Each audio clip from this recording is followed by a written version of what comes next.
Okay, the question is direct brain cortical control of robots possible in humans today? And you can answer 1, which will be if you think this is true, and 2, if you think this is false. 64% of you think that's true. Well, Curling, let's see if they're right.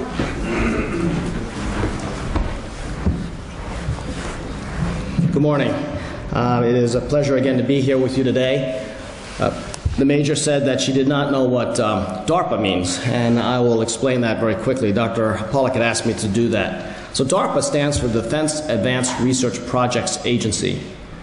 The DARPA has only a 5-word mission statement, just 5 words. And the mission statement of DARPA is to prevent and create strategic surprise. That's it.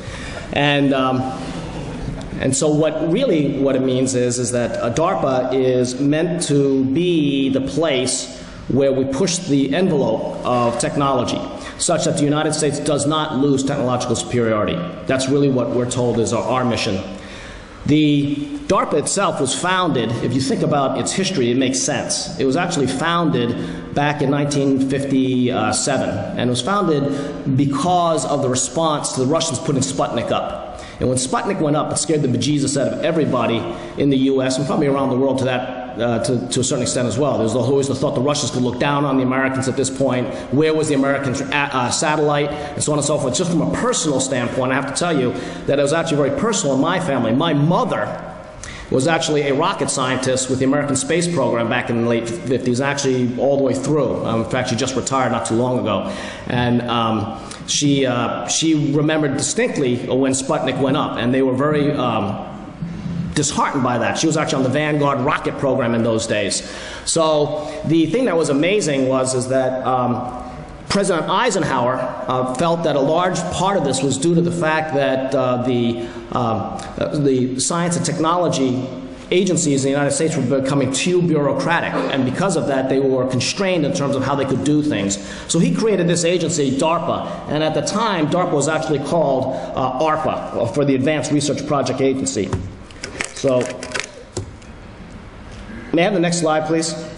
May I have the next one after that?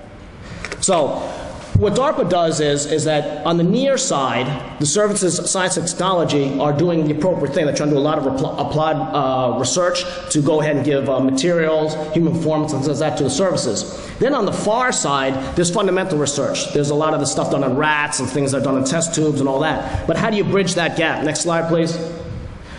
That's what DARPA's job is. DARPA's job is to try to mine what we call the far side, where all the research, basic research is done, and draw it in so that it can become practical. And that's fundamentally what our mission space is.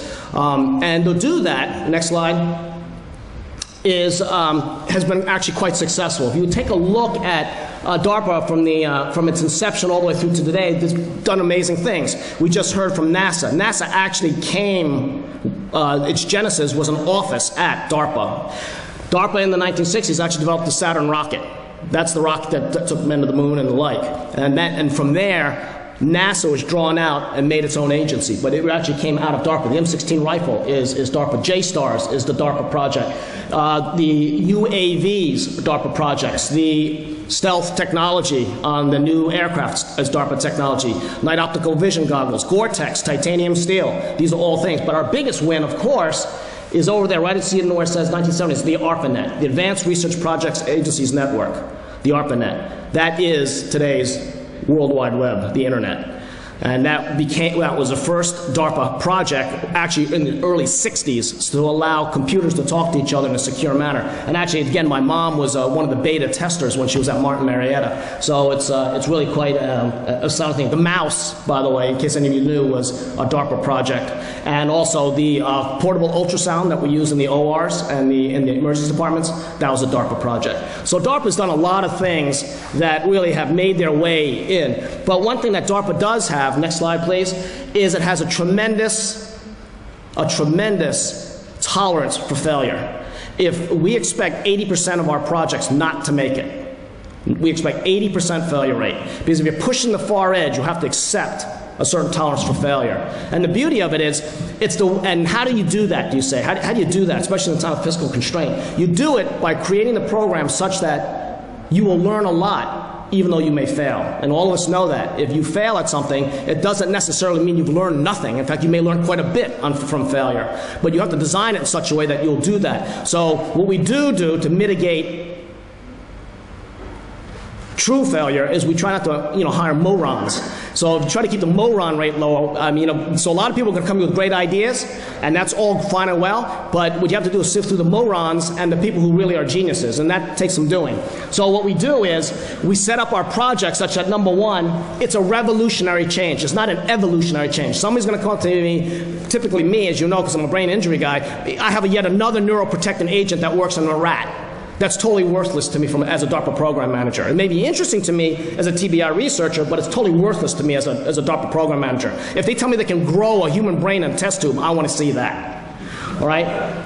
Number two is the ideas and the passion of the program manager really is it. As you'll hear, and I'll talk about the program in a moment, but you must have, the PM decides what research project we do. So we don't do investigator-initiated research.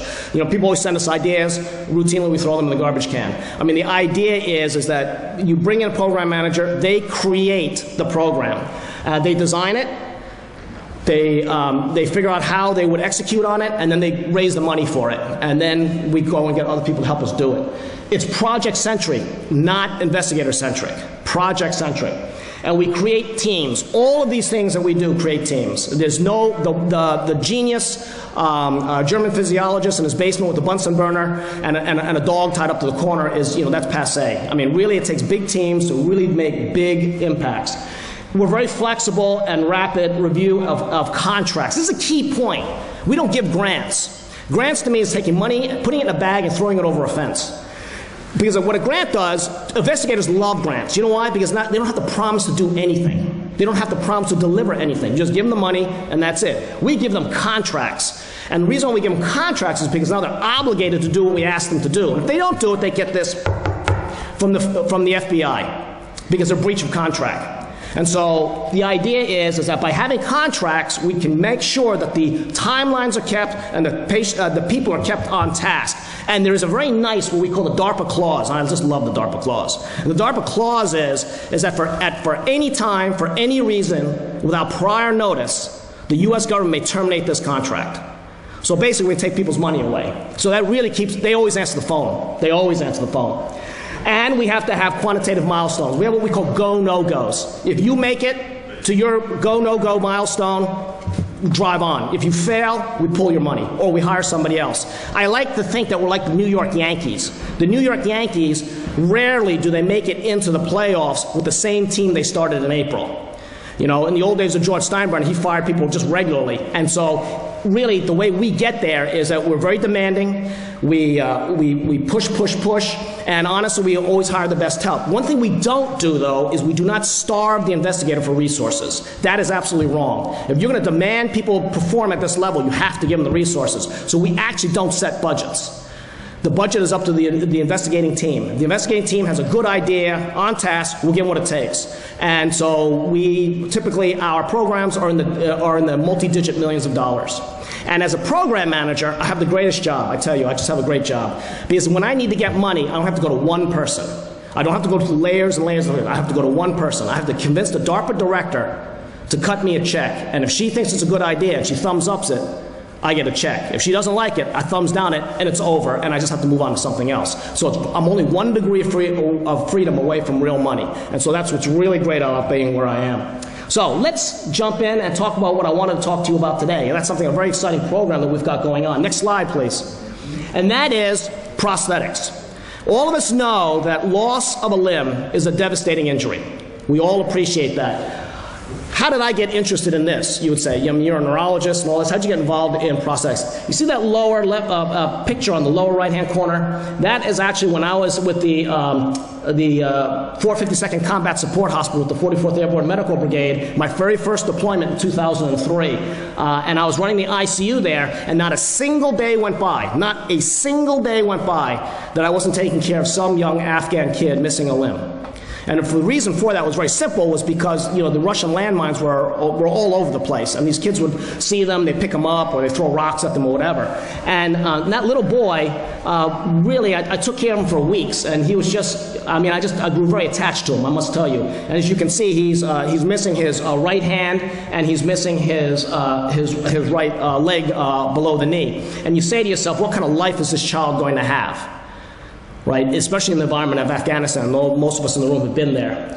And then another one of my patients in one of my more recent deployments is this fellow over here. He's an American soldier, and he's going to lose that leg. That's a non-viable leg. So loss of a limb, we recognize, is a devastating problem.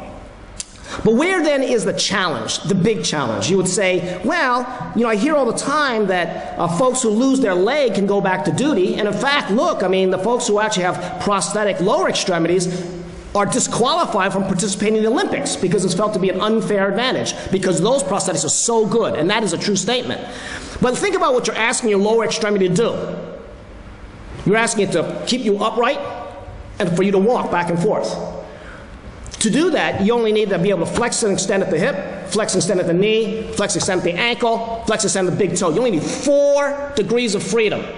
4 degrees of freedom, and you can stand up and you can walk and you can run. You may not be able to play, you know, broken field for basketball or soccer or something like that, but you can walk and you can run. You can do a very good job with that. So that's not, and the way you do that is that you have to fire 4 degrees of freedom. You can use residual muscles to do that, correct? You can use your glutes, maybe you can use your lats. All you have to do is to think about contracting your glute or contracting your lat. You can fire an electrical switch that can get your knee to extend and flex, your ankle extend and flex, and the leg. You only need 4 degrees of freedom, so you only need 4 muscle groups. Contrast that with the upper extremity. No matter how you lose a piece of your arm, you're going to lose this, your hand. And in your hand alone, your thumb, your fingers, and all that, you've got 21 degrees of freedom. 21. Then you have a rotating wrist, which is almost infinite, of course. You have an elbow, that's another degree of freedom. You have a shoulder, that's a rotating elbow. But just your hand alone is 21 degrees of freedom. You do not have enough residual muscles to fire switches. So what do we give patients? We give them a hook. And that hook, by the way, was introduced in the Civil War, the United States Civil War, 1865. And so we made a remarkable improvement in that hook. It now opens and closes and uses rubber bands to do that. Now think about that. You just gave a young, vibrant patient a hook for their hand. Now they may be able to pick things up like a spoon, but think about having this nasty boy at the end of your arm, and now you've got to do personal hygiene with it. You know, wipe your rear. That would be an ordeal. So we've got to do better than that. We've got to do better than that. And the only way we can do better than that is to come up with a different way to control the limb. Next slide, please. And the way we're going to do that is we're going to go from using residual muscles to firing switches to going directly into the brain and doing it the way you and I do it. You think about moving your arm, you move your arm. You think about opening your hand, you open your hand. You think about playing the piano, you play the piano. And that's the way to do it, is to go directly into the brain. And that is DARPA hard. Next slide. So, how do we start? Let's start from the very beginning. And we started actually with 2 friends of mine, Dr. Alan Rudolph and Dr. Aaron Eisenstadt, who were preceding me at DARPA. One thing about DARPA is to keep idea fresh is you get rid of program managers after a couple of tours. You got to keep fresh. So Alan and Eric have moved on, and soon I will move on, and then someone will take my place. And that's a good thing. You always want to have fresh ideas. But the Human Assisted Neurodevice Program was their program. And what they decided to do was, let's see about if you can tap into the brain and learn how the brain codes to do things. All right, next slide. And so what they did was a very interesting challenge problem. And this was done by Dr. Miguel Nicoleas down at Duke University. So the idea was conceived by Alan and Eric. They pulled it together. And then what they did is what we always do is we go and find the best scientists we can find to help us do this problem. And most scientists are saying, well, I'm kind of busy. I'm doing this. I'm doing that. Then we open our big basket full of money and they go, oh, yeah, let's go do it. So Miguel is a brilliant guy. Miguel had this really neat paradigm, and then we adapted the DARPA model to it. And fundamentally, this is what it was. They put some electrodes into the motor cortex of monkeys. And then what they did was they sat these monkeys down, they taught them how to play a game. And the game was this. The monkey has a joystick, which is like a mouse, And the game is that there would be a big green square that would move across the screen. And the monkey would work this joystick on a little red dot to try to get it on top of the green box. And if he got on top of the green box, he got a reward. He got like a little banana chip, all right? So this monkey's sitting there, and he's working his joystick, playing his Pong game. This is great. He doesn't have to stand in line. He doesn't need no quarters. And, and he gets a reward every time he hits the thing. So he's having a good old time. He's bing, bing, bing, bing, bing. All the while, Miguel is measuring how the cortex is firing electrical patterns to coincide with the movement of his arm and his hand. And what he finds quickly is the brain codes not for extension of the elbow, extension of the wrist, flexion of the fingers. It doesn't code that. It codes for direction and a reach and grasp.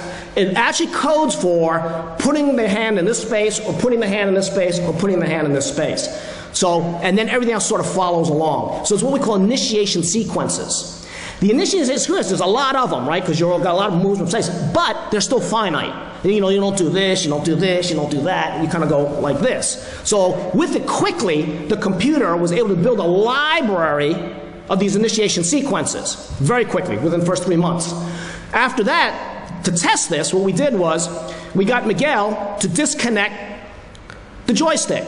So now the monkey's sitting there, and he's got a dead joystick, but he doesn't know it because he's a monkey. So he's sitting there working his stick as fast as he can go, playing his game, but what he's thinking about moving his arm, and sure enough, the computer decodes where his arm is going and moves the dot for him. So as far as the monkey is concerned is, I'm playing my game and I'm working my joystick. But in reality, what he's doing is he's thinking about moving his arm, which is in turn moving the dot. So then what we did was, we took away his joystick. So Chimp is sitting there going like, dang, I wish I had my joystick because I could play my game and get my banana chips. Because if I had my joystick, this is what I would do. And all of a sudden he sees his dot moving when he thinks about moving his arm. So he quickly learns that, oh, all I got to do is think about moving my arm. And he starts moving his arm, and you can see him moving his arm around, no joystick, but he's moving his arm, and the dot's moving for him, and he's getting his reward. So we realized that we made the connection. Next slide, please. So what does that mean? So what it means is that we can now go into getting a monkey to run a robot arm. And that is a robot arm you see over there. Now, we didn't cut the monkey's arm off. Now, anybody get any idea we cut the monkey's arm off? Monkey's got both arms. But what we did have is we got the electrode in his brain and telling him to move the Barrett arm. Could you get this thing to run, please? And as you see now, he's controlling this robot arm with his mind alone. That's direct brain control.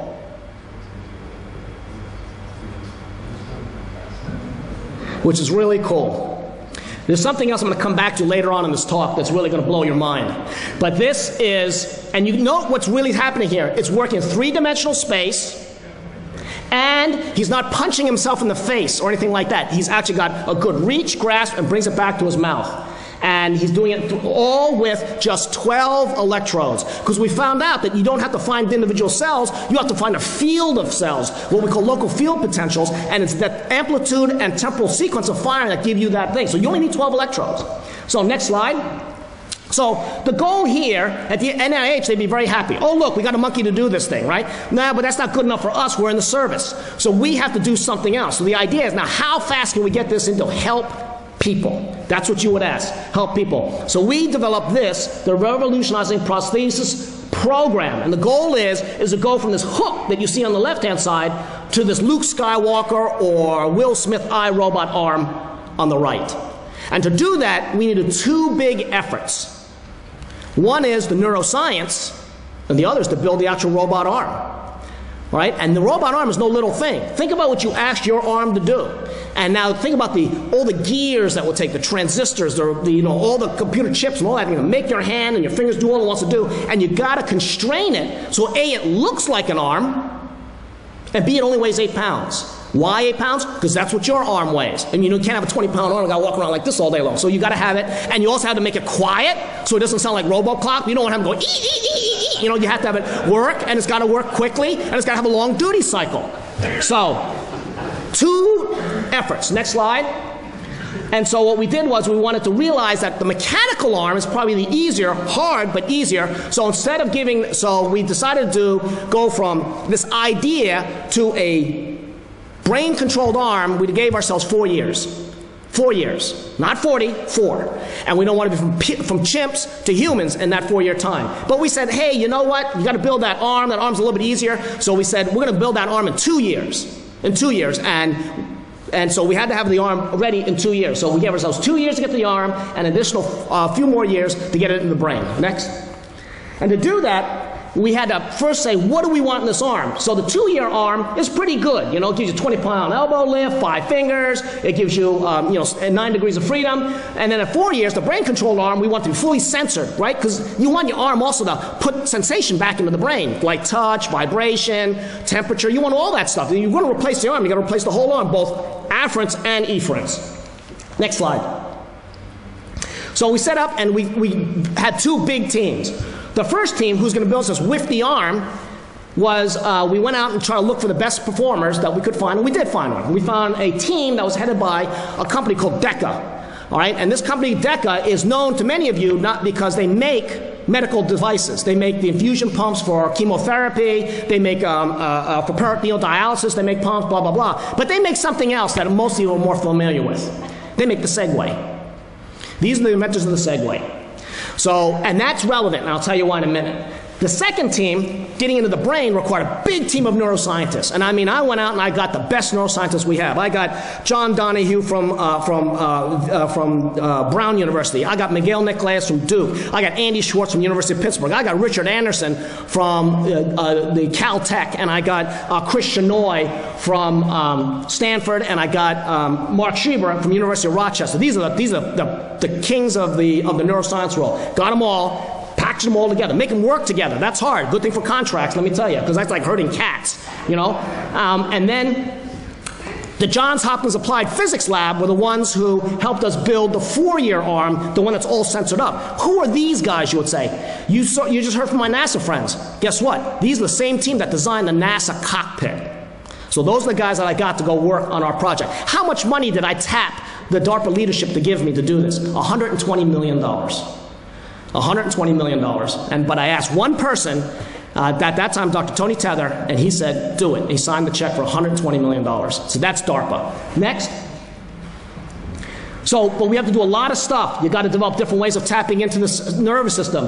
Up there you see the electrosieve. That's for peripheral nerves. You see here is the finder, which is the nerves grow right along those grooves there, so you can measure them and you can stimulate. You see that little thing that looks like a bundle of fibers there. That actually is super fine microelectrodes that you can use. That's what Miguel Nicolas uses. And we also had ECOG devices, a number of other things. Next slide. We had to come up with next slide. We come up with better sensors, right? We had to come up with force sensors, angle sensors, tactile sensors, all these things to go on our hand. Next slide. We had to come up with a different way of controlling it. You know, you don't want to run around with batteries, lithium batteries. You know what your arm, all the stuff you do with your arm in a given 24-hour cycle, you know what you need to power that arm? You need 2 tablespoons of olive oil. 2 tablespoons of olive oil will give you enough calories to run your arm. To do that same kind of function with lithium batteries, you probably need about, I'm not joking, 24 pounds of lithium batteries. Now, unless you're going to give this guy a wheelbarrow to carry this thing around with, that's totally a no-go. So we had to come up with different ways to do this. You see that little device on that guy's fingertip over there? That's called a MICE, Micro Internal Combustion Engine. It runs off of hydrogen peroxide. That is really a real neat device. So it runs off of H2O2. Its output is water and CO2. And so but what it does is it gives you bursts of energy. So a lot of times when you're walking like this, you don't need a lot of energy. But if you're going to grab, let's say, a jug of milk and pick it up, you need a burst of energy, and that's where our mice would fire up and give you that burst of energy, thereby preserving battery life. We came up, next slide. We had to come up with different kinds of actuators within the hands itself. What's the most powerful mechanical device you guys know of? You know what it is? Hydraulics. You ever see steam shovels and these big things? Those are hydraulics. We came up with the Oak Ridge National Laboratory to build us a microfluidic system that is so teeny tiny and it runs on just a drop of hydraulic fluid. But with that, you can build a hand, and I have pictures of it. We can build a hand that has a 300-pound grip, because of those fluidic things. Now, we're not allowed to, by law, U.S. Congress will not allow us to make a 300-pound grip hand. We did it for fun. But the reason why we can't, is there's a law, this is God's honest truth, the U.S. Congress has forbidden DARPA to make a superhuman. They don't want us to make a super soldier. That's totally against federal statute. So we can restore, but we can't make better. So I guess the Russians, the Chinese, and the Indians will have to do it. So next slide. So I said a lot of stuff, but you know what? You knew that I started this program back in 2007, and so we're at the end of the 4th year now, and so you're going to say to me, hey, Jeff, you said a lot about let's get science out to the patient. Let's not yerking around. What have you done? What have you done during that time with all that money? Next slide. The neuroscience has been dramatic.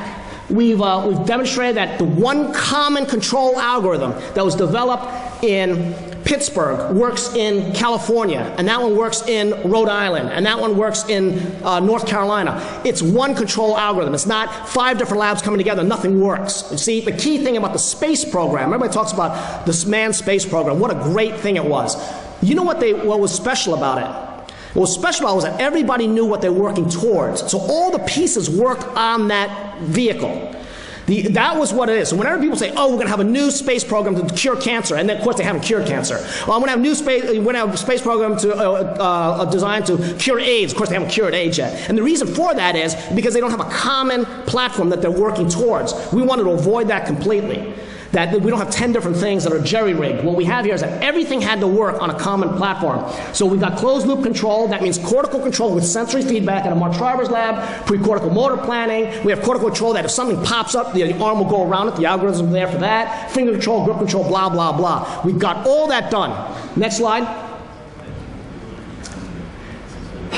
And so here is Andy now showing that he has wrist control now. Remember, he was the guy who showed the hands. See, he reaches out and turns, grips and turns. So we have wrist control. See how it turns the wrist? Watch, he'll reach out. Monkey starts again, reaches out with his hand, and he'll grab it and turn. Oh, and I want you to show something else. Go ahead and start that again. Just look at the very first beginning. Just start it again. Just start again. I'll show you this.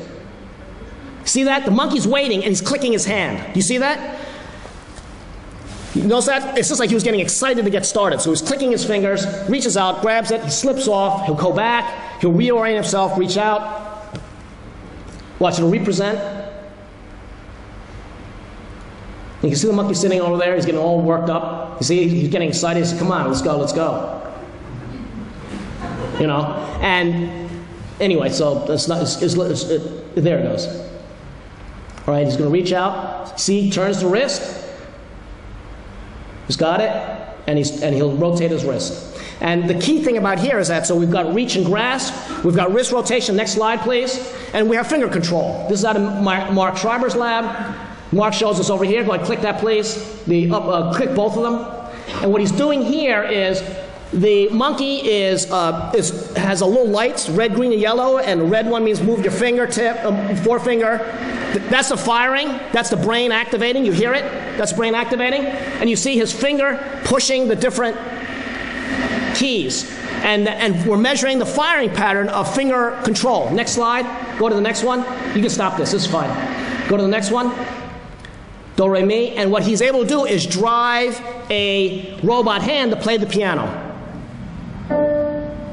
Now, I don't want you to think we taught a monkey how to play the piano. That's another DARPA program I've got. What we have is, this one is, he's playing the piano the way kids do. Hit the red and he moves his middle finger, hit the yellow, he hits his pinky finger and all that. And so he's able to play the piano using a robot hand by thinking about it alone. So we've got, so you can see we've got the package together for the neuroscience.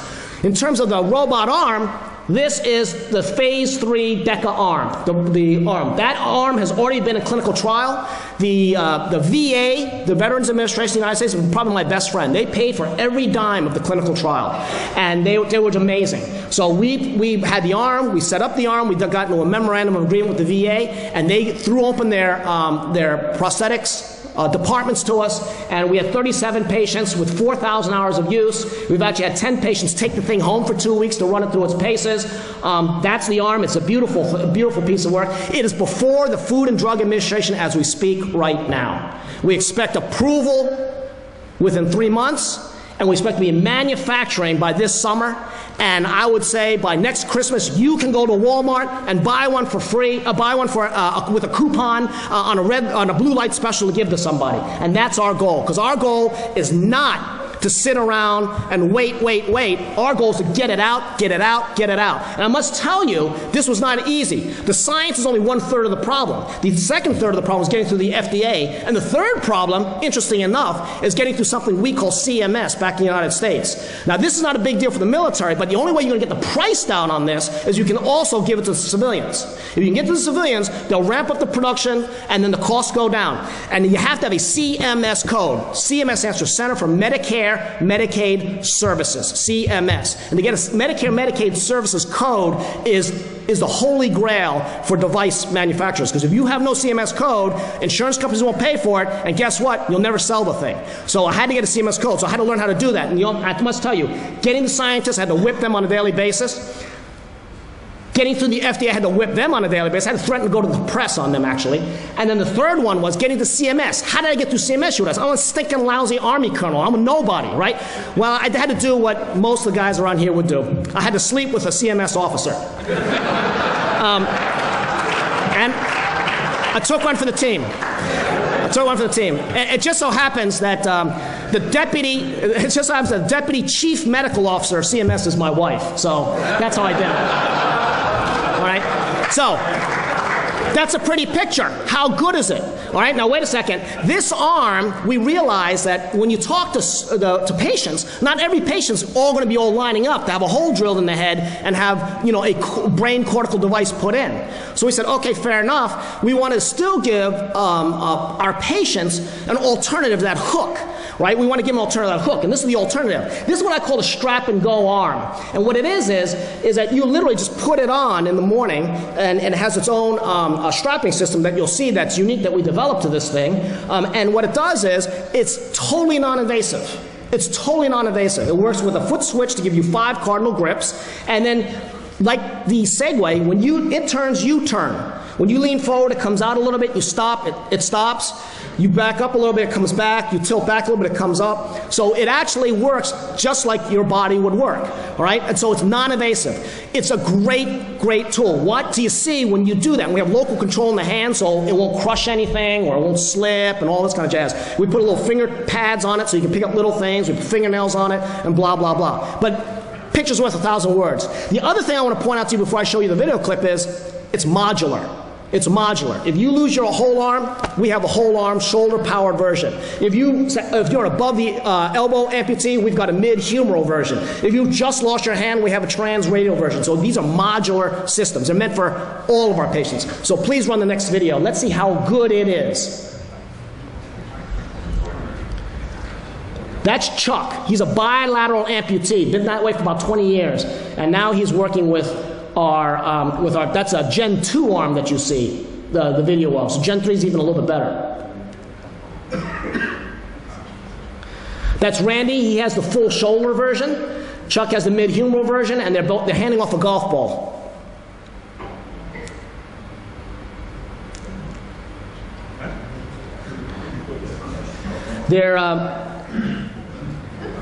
You see how natural those motions look? And that's all body control.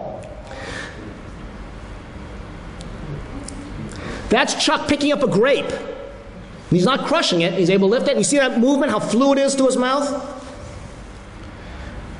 And the little blue thing you see at the end of it is this finger pad I was talking about. It allows you to pick up something like a grape and not have it slip out. That's Randy picking up an M&M.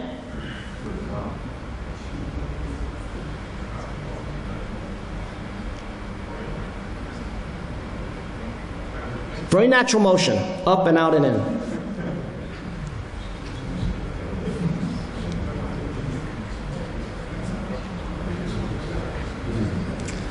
That's Chuck eating cereal.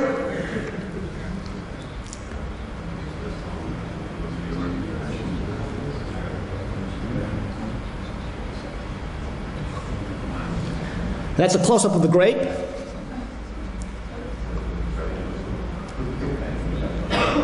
And you can see Chuck has no arms. That strapping system that's a McKinnon straps. Now, the reason why I show this, you know how flimsy water bottles are. So he grabs it, he conforms on it, but he doesn't squeeze it so the water cascades out. The hand is smart enough to know when it feels give and it'll stop. And you can see he's drinking water with it. That harness system that you see here is made of carbon fibers. It's very light. It's meant to be airy like that, so it doesn't cause sweat. The McKinnon straps allows you to pick up heavy things. McKinnon straps like a Chinese finger trap. You remember the thing that you got when you were a kid? You stick your fingers in and you pull and it tightens up, and that's how it works. Those are McKinnon straps. Those are all part and parcel of that. That arm right now, we expect to be in production this summer. And DARPA did it all by itself, driving hard, driving hard, driving hard. And that's what I'm talking about, is getting the thing over the finish line. If we had to stop for anybody along the way, you know what that means. That means getting bogged down for a year or two, yerking through, regulations, a knucklehead saying it can't be done, and, the usual kind of garbage. So you just got to plow through the boneheads.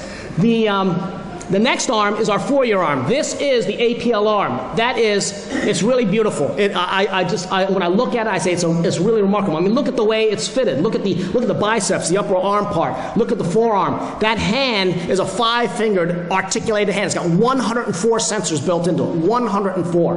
Let me go to the next slide. I had a lot of videos, but unfortunately, with time, I can't show them all to you, but I'm going to show you some of the key ones.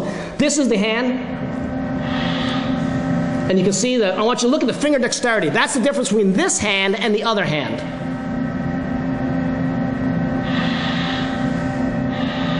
Okay, you can stop that. So, that arm is done. The difference between the two arms, the first arm that you saw Chuck and Randy work is a great arm, and you can do a lot of stuff with it, but what can't you do? You can't play the piano. You can't work a keyboard. You can't play the guitar. You can't do fine finger motions. You can do big motions, grab this, grab that, but you can't do fine finger motions. Why? Because that requires a high level of control. So to do that, we've got to get it in the brain. We just got to get into the brain.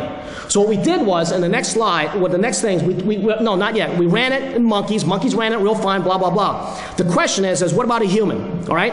So don't play that just yet. So what you'll see is, we have, could you go back to the slide of it? I want to show the slide of it. Go to the next slide. Yeah, you see that little device in the right? That's our ECOG device. That is about the size of your thumbnail, and it's about the thickness of a credit card. And what that does is it lays right on the surface of the motor cortex. So yes, this does require a burr hole going subdurally. You got to slide it subdurally, but it lays on the surface of the brain, right? So it doesn't penetrate the brain. Now we have other devices that do, microelectrodes, but this particular one is an ECOG device, and you're going to see in this film clip the very first demonstration of a human controlling a robot arm with their brain alone using ECOG, and that's really exciting. And this was done back in October. I'm happy to say our second patient. Now, this patient, to give you some background, is a high quad. This is a quadriplegic, not an amputee, it's a quadriplegic. Why? Because IRB would let us do it in them first, all right? And he is Tim. He was in a motorcycle accident that left him, he's a C5 transection, so he has no arms, no legs, basically, but he can talk and he can ventilate, but he has no arms, legs. So what we did was, and what's remarkable about this is the first time we hooked it up. This is not after practice. This is the very first time we hooked it up. And I want to show you the control he got by hooking him up, turning the machine on, and walking away. And that's the key point here. Go ahead and run it.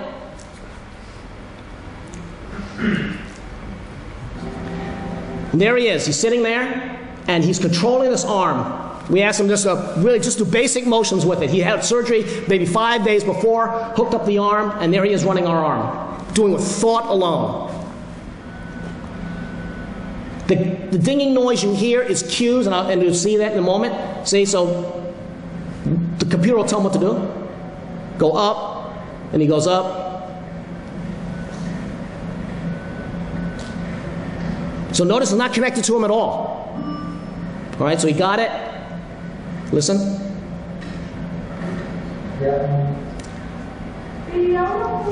Did you hear what she said?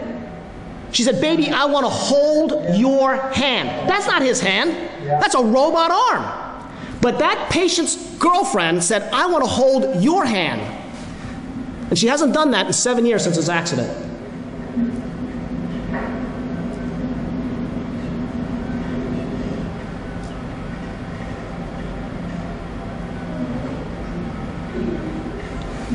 That's what it's all about. That's what it's all about.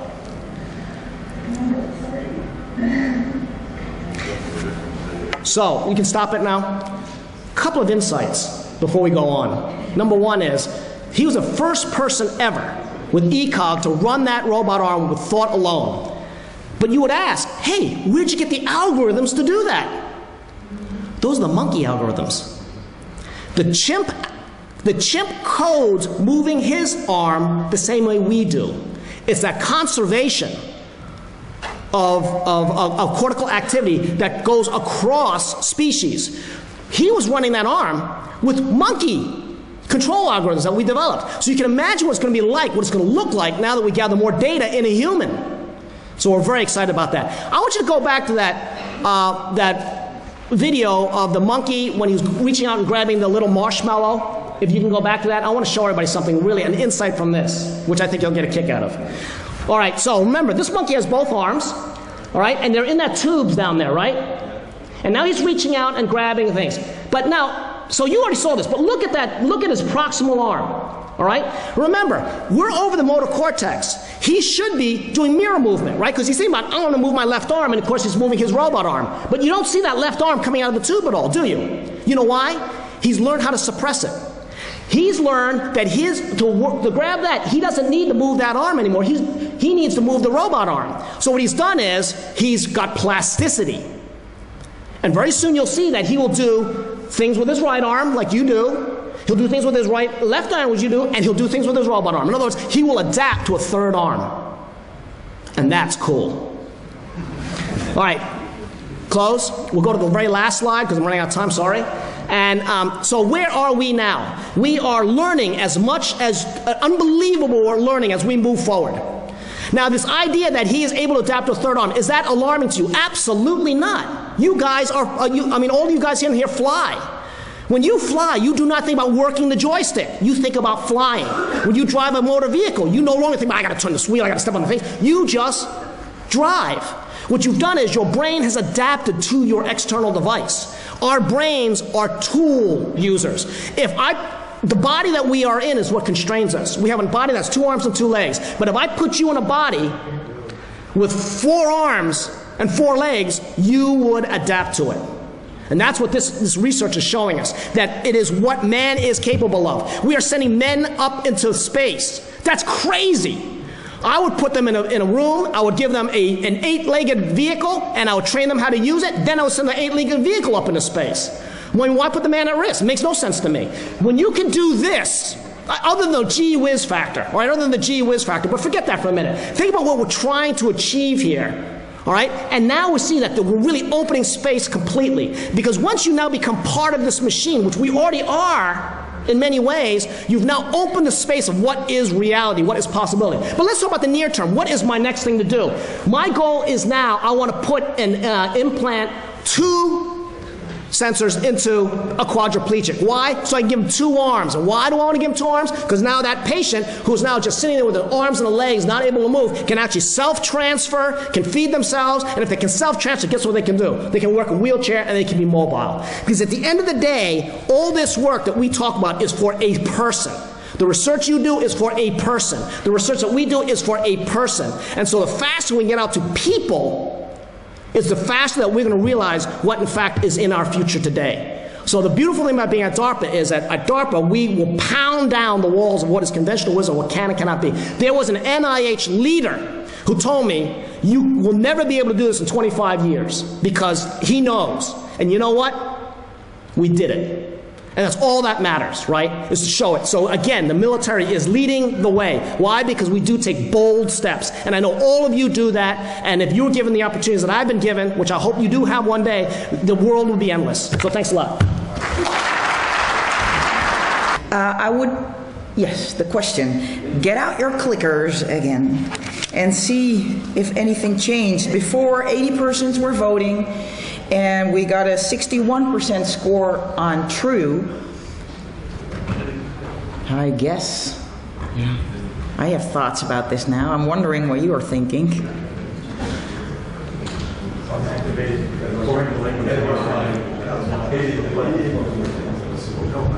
Okay, show us the results. Ah, that is beautiful.